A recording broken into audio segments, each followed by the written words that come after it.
Sadhana, welcome everyone. So it's really beautiful to be together today. We have the moon in Pisces conjunct Neptune. So this can be a very strong spiritual signature. It's where we want to dive into those deep oceans and connect with soulful and meaningful reasons for being on this planet. The moon is in a square to the sun. So if you came to the astrology circle and you've been watching the moon, so today's coming up to the square. And why it's a square with the sun in Sagittarius? So with the sun in Sagittarius, it's how we identify, it's where our confidence is, it's where we're shining. So we're identifying at the moment with the path of the spiritual warrior or the path of the spiritual seeker, being Sagittarius. So why would that be a conflict with the moon in Pisces? And the reason why that would be a conflict is because the path of the spiritual seeker, Sagittarius, when in a square to Pisces, Pisces is also the spiritual energy. So it's like, well, what's the tension? A square is a tension. What happens with Pisces is that we can leave our body. We can go into spiritual bypassing. We can come to the mat and think that meditation is about sitting here fantasizing instead of actually concentrating and directing your mind like that straight bow and arrow. You know, you have to keep your spine straight and it takes conscious work. But many of us, we come onto the mat and we start meditating and then we start doing this. So we lose the integrity of the spine, which is where our virtues are. And we lose our concentration. So we need to stay present when we're in meditation. It's concentration that leads to samadhi, that leads into the bliss, that leads into the higher glands secreting the nectar. So that's what the tension between Sagittarius and Pisces is about, because we can look all spiritual with Pisces and want to merge into the oneness and the nothingness. But in doing that, we can go into spiritual bypassing or escapism. Because one of the first things we have to confront in meditation is boredom. So we might start fantasizing and go into the dream, and then we're no longer meditating. We're actually not doing the work anymore. So we have to confront boredom. To go, oh gosh, 31 minutes of meditation, just doing the same thing over and over and over and over again.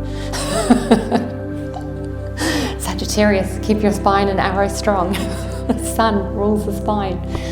And also, once we confront the boredom, we have to deal with the mind.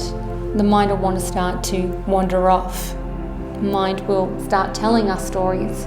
Might even start telling us stories about the body, why I shouldn't sit in meditation, because it's uncomfortable, because my hip's hurting, because my legs have gone numb, because I've got this list to do when I leave here, so I shouldn't go too deep into the space because I won't be clear. Whatever your mind starts telling you, you know, the mind is a trickster. So we've been working on the mind, so you know, don't listen to your mind. Your mind is your servant, not the master. The soul is the master, but the soul is passive, and the mind can feel aggressive because it's loud, and we've been taught to listen to the mind. So invite that with you into the practice today.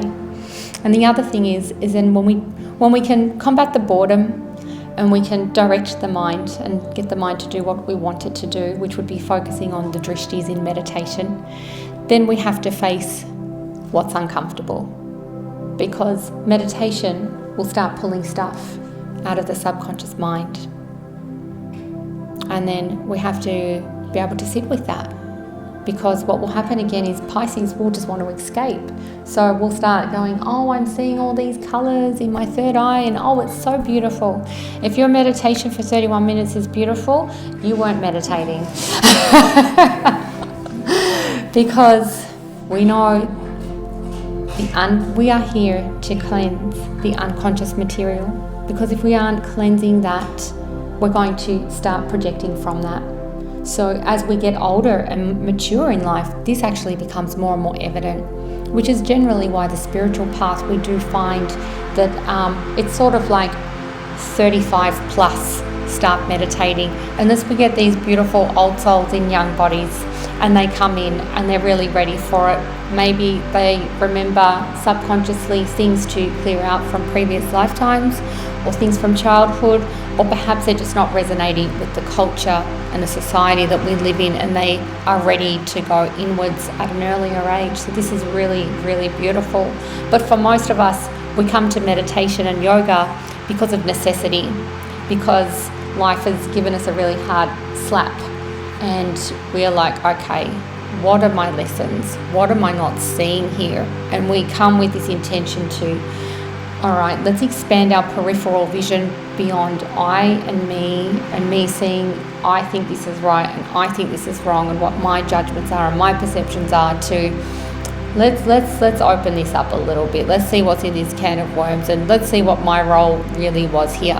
So when we come into meditation, this is the kind of material that's going to come up from the subconscious mind.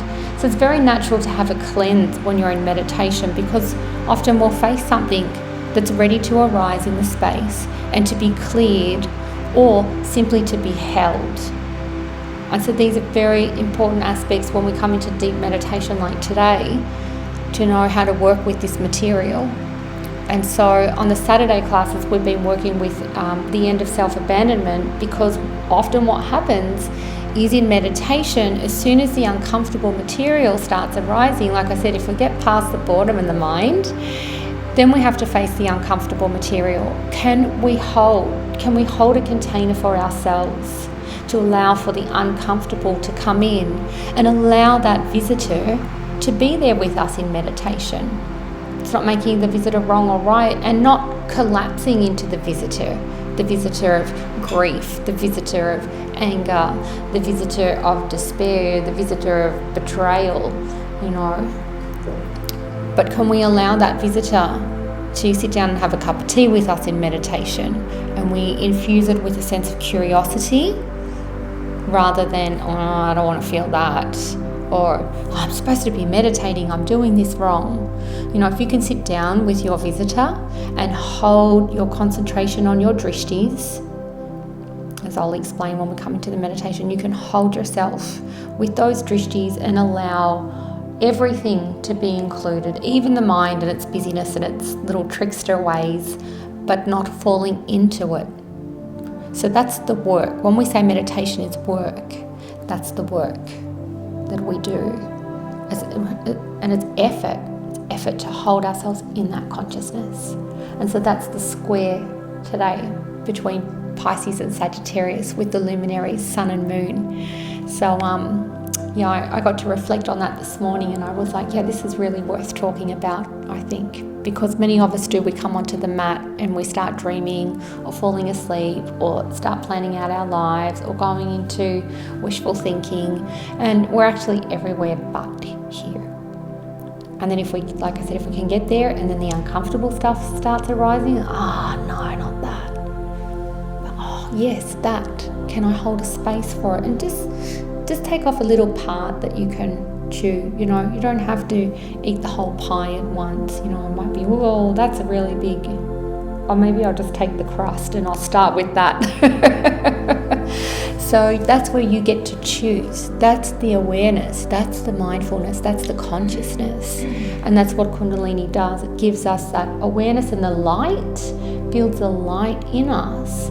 Like Hecate, you go into the underworld, you want to take your torchbearer with you. You don't go down into the dark without the light.